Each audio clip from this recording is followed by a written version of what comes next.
નમો અરિહંતાણમ. મૈત્રી સાધવી છે તો અરિહંત પદની સાધના કરીએ.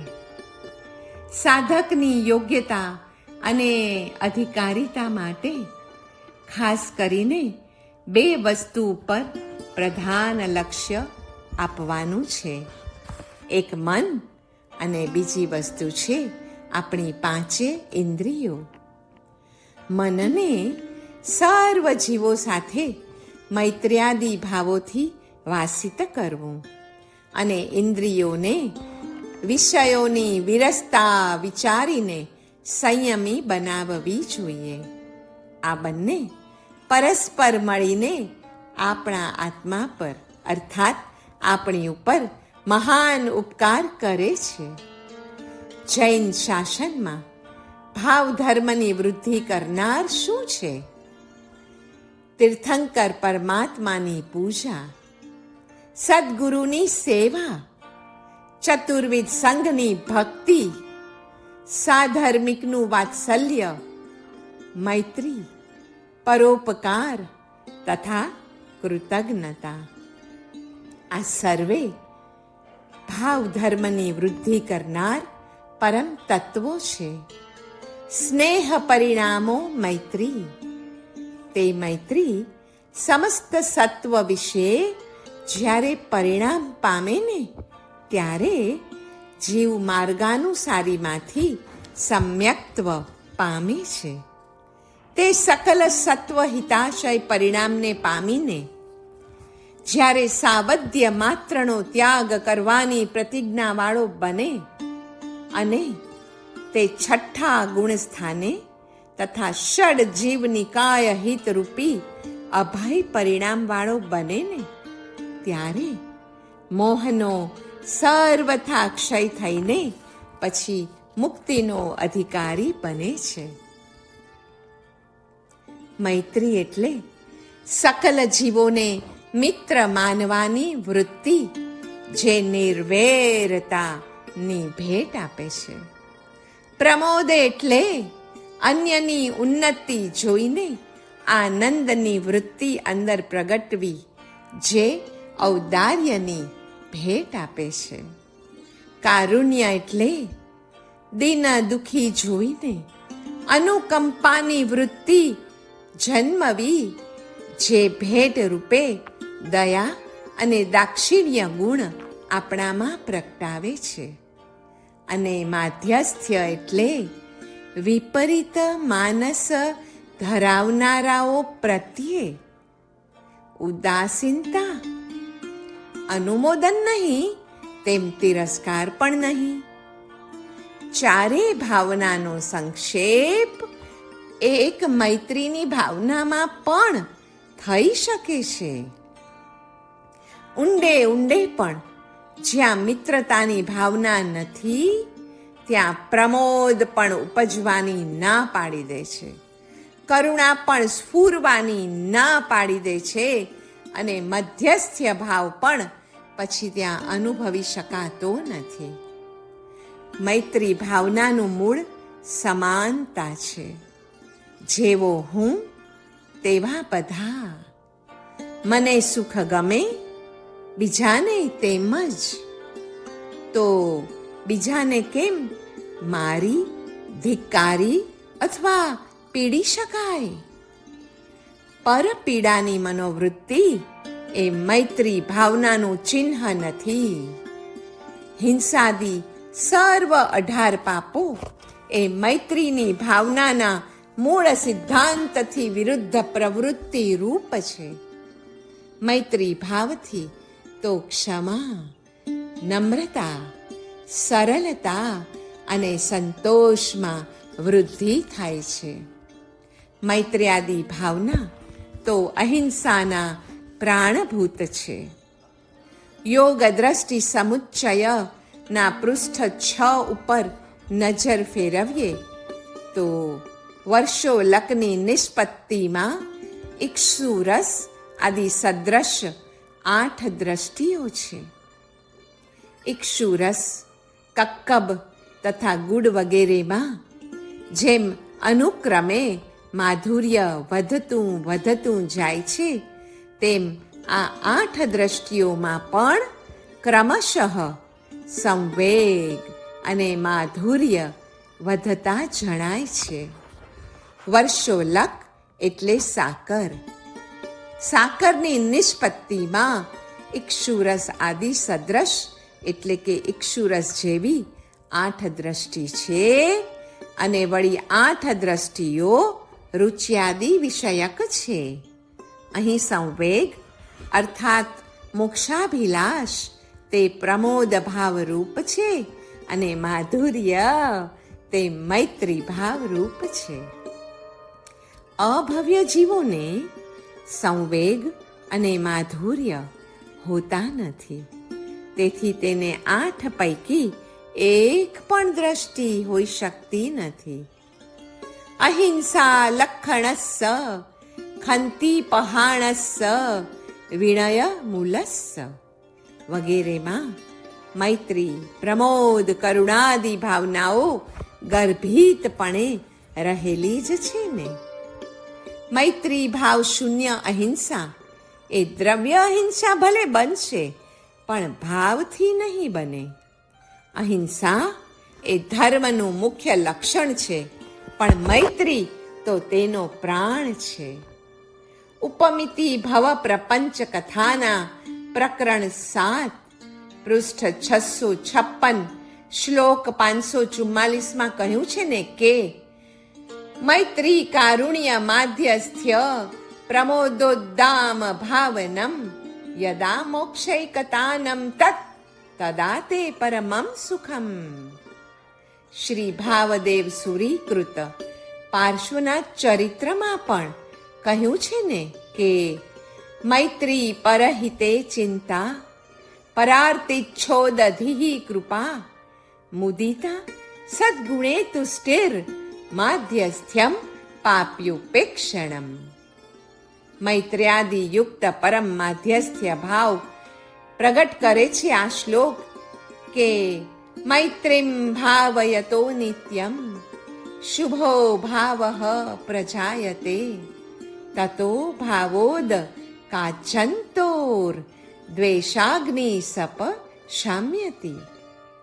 યોગ બિંદુ શ્લોક 379 ટીકામાં પણ મૈત્ર્યાદિ વિશે કહ્યું છે ને કે ઉક્તમ ચ ઔચિત્યાદ વ્રતયુક્તસ્ય વચનાત તત્વચિંતનમ મૈત્ર્યાદિ ભાવ સંયુક્તમ અધ્યાત્મમ તદ્વિદો વિદુઃ.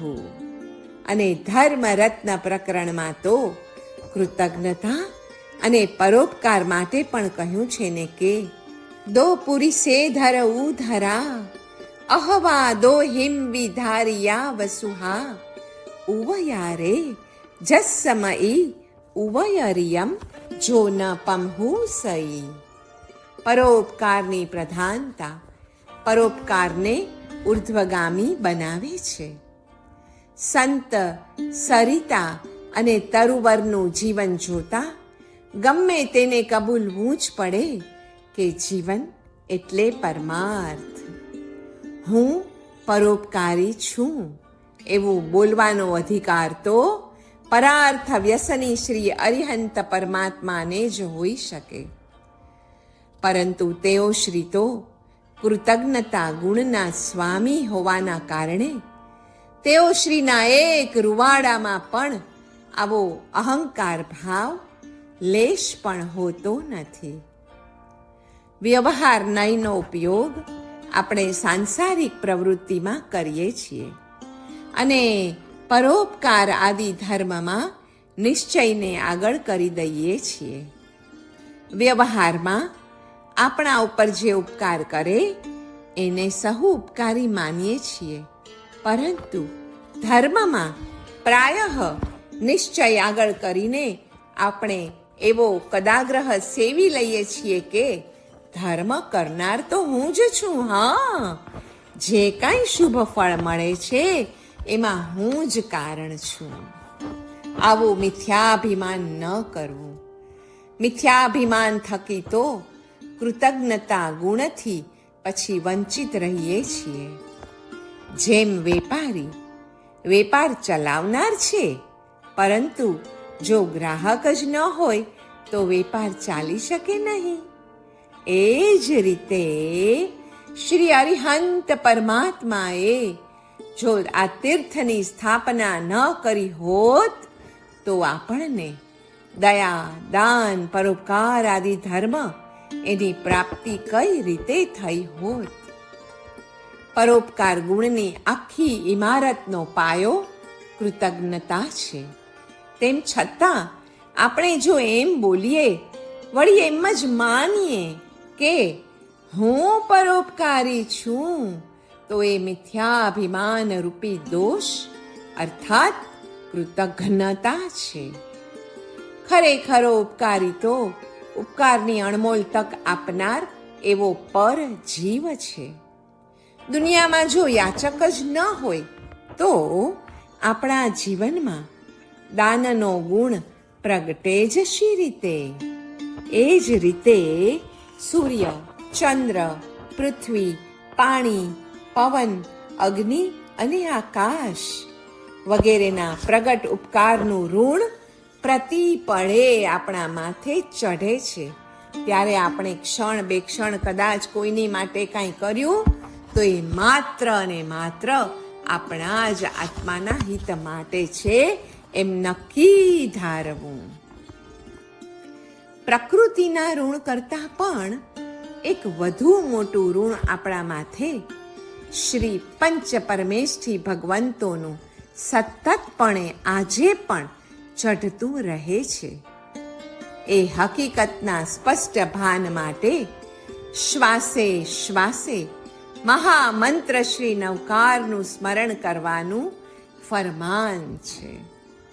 શ્વાસે શ્વાસે જો નમો અરિહંતાણમ, નમો સિદ્ધાણમ વગેરે 9 પદોનું સતત અભ્યાસ થાય તો પંચ પરમેષ્ઠીનું થતું સતત ઋણ આપણા ઉપર જે ચડે છે તે ક્રમશઃ ધીમે ધીમે ઉતરતું જાય છે. જેમ આકાશના ભૂષણ સૂર્ય અને ચંદ્ર છે, તેમ પૃથ્વીના ભૂષણ રૂપ 2 જ માણસ છે. એક પરોપકારી અને બીજો બીજાના ઉપકારને નહીં ભૂલનારો એવો કૃતજ્ઞ માનવી. આ વિધાન દ્વારા પ્રકૃતિ આપણને પરોપકારી અને કૃતજ્ઞ બનવાની પ્રબળ પ્રેરણા પૂરી પાડે છે. પરોપકારી અને કૃતજ્ઞ પુરુષોમાં પ્રથમ ક્રમે ત્રિભુવનપતિ શ્રી અરિહંત પરમાત્મા છે અને એટલે જ નમો અરિહંતાણમનું સતત ધ્યાન કરવું આવશ્યક છે. જો શ્રી અરિહંત પરમાત્મા ન થાય તો કોઈ જીવનો ઉદ્ધાર ન થાય. બધા જીવો અનંતકાળ સુધી નિગોદમાં જ રીબાતા રહે. એ માટે જ શ્રી અરિહંત પરમાત્માને પરાર્થ વ્યસની અને કૃતજ્ઞતા ગુણના સ્વામી કહ્યા છે. અનેક આત્માઓ ઉક્ત 2 ગુણો પરોપકાર અને કૃતજ્ઞતા ખીલવવામાં સફળ થયા છે અને એટલે જ મુક્તિ પામ્યા છે. શ્રી તીર્થંકર પરમાત્મા પાસેથી ત્રિપદી અંગીકાર કરીને શ્રી આગમ સૂત્રો અર્થાત શાસ્ત્રોની રચના કરનારા પરમોપકારી શ્રી ગણધર ભગવંતોમાં તો કૃતજ્ઞતા ગુણની પરાકાષ્ઠા જોવા મળે જ છે. માટે કોઈ પણ આગમની રચના તેમણે પોતાના નામે નથી ચઢાવી, પરંતુ શ્રી તીર્થંકર પરમાત્માના નામે જ જમા કરી છે. 1444 ગ્રંથોના રચયિતા સુરી પુરંદર પરમ પૂજ્ય શ્રી હરિભદ્ર સુરીશ્વરજી મહારાજાના જીવનમાં કૃતજ્ઞતાનો ગુણ એવો તો સરસ ખીલ્યો હતો કે તેમણે પોતાને શ્રી જીન શાસન તરફ વાળનારા સાધ્વીજી મહારાજાના ભાવપુત્ર તરીકે જ પોતાની કૃતિઓમાં ઓળખાવા અર્થે યાકિની મહત્તરા સૂનું તરીકે વર્ણવ્યા છે. બોલવામાં તેમજ લખવામાં દેવ અને ગુરુને આગળ રાખવાની ઉપકારક પરંપરા આપણે ત્યાં જે છે ને તેનો પાયાના સત્ય તરીકે ઉપયોગ કરતા રહીએ તો આપણું પ્રત્યેક સત્કાર્ય ચંદનના વનની જેમ મહેકી ઉઠે. શ્રી અરિહંત પરમાત્માના વિશ્વ વાત્સલ્ય સાથે સંબંધ બાંધવાથી જ સ્વાર્થ સાથેનો સંબંધ પણ પાતળો પડતો જાય છે. દુનિયાનું જે થવાનું હોય તે થાય, કિંતુ એક મારું ભલું થાય એટલે બસ. આ સૂત્રને જીવન સૂત્ર બનાવીને કોઈ પણ જીવ કદાપી સુખ, શાંતિ કે સમૃદ્ધિનો અધિકારી બની શકતો જ નથી. શ્રી અરિહંત પરમાત્માએ સકળ વિશ્વનું મંગળ ઈચ્છ્યું. આંધળા સ્વાર્થને વશ થઈને તેનો જ અપલાપ કરીએ તો શ્રી અરિહંતની ઉક્ત ભાવદયાના વિરોધી બનીને આપોઆપ જ આપણે અમંગળને આમંત્રણનારા બનીએ. ઉપરાંત આપણું મંગળ ન જ થાય. માટે જ શાસ્ત્રો ફરમાવે છે કે મોક્ષના અર્થી જીવે નીચેના 2 કાર્યો સતત કરવા જ જોઈએ. 1. કોઈની પણ ઉપર અપકાર કદાપી ન કરવો. અને 2. ઉપકાર કરવાની કોઈ પણ તક ક્યારેય પણ જતી ન કરવી.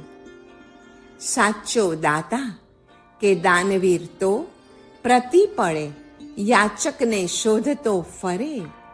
પરોપકાર બુદ્ધિવાળો માણસ પ્રાણાંતે પણ પરાપકાર ન જ કરે. સમર્પણ ભાવ એટલે પરોપકારમય જીવન. તનની શુદ્ધિ થાય સેવાથી, મનની શુદ્ધિ થાય ભજનથી, અને ધનની શુદ્ધિ તો દાનથી થાય છે.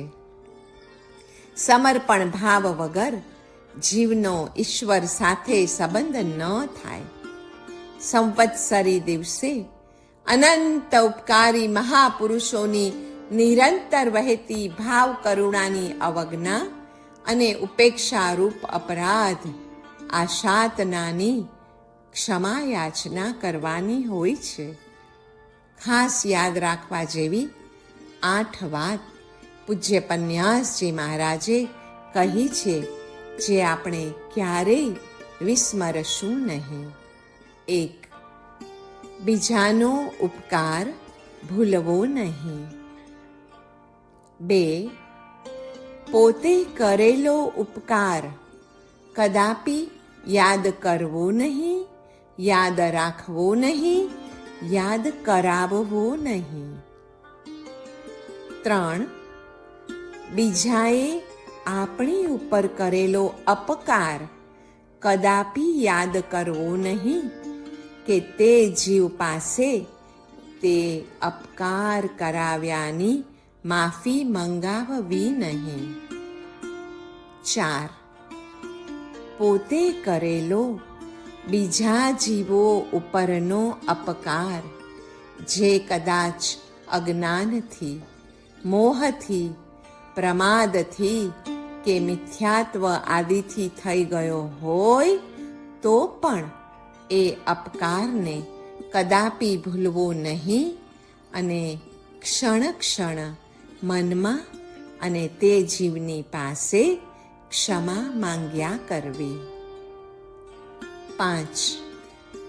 પોતાની જાતને હંમેશા દુષ્કૃતવાળી જ માનવી.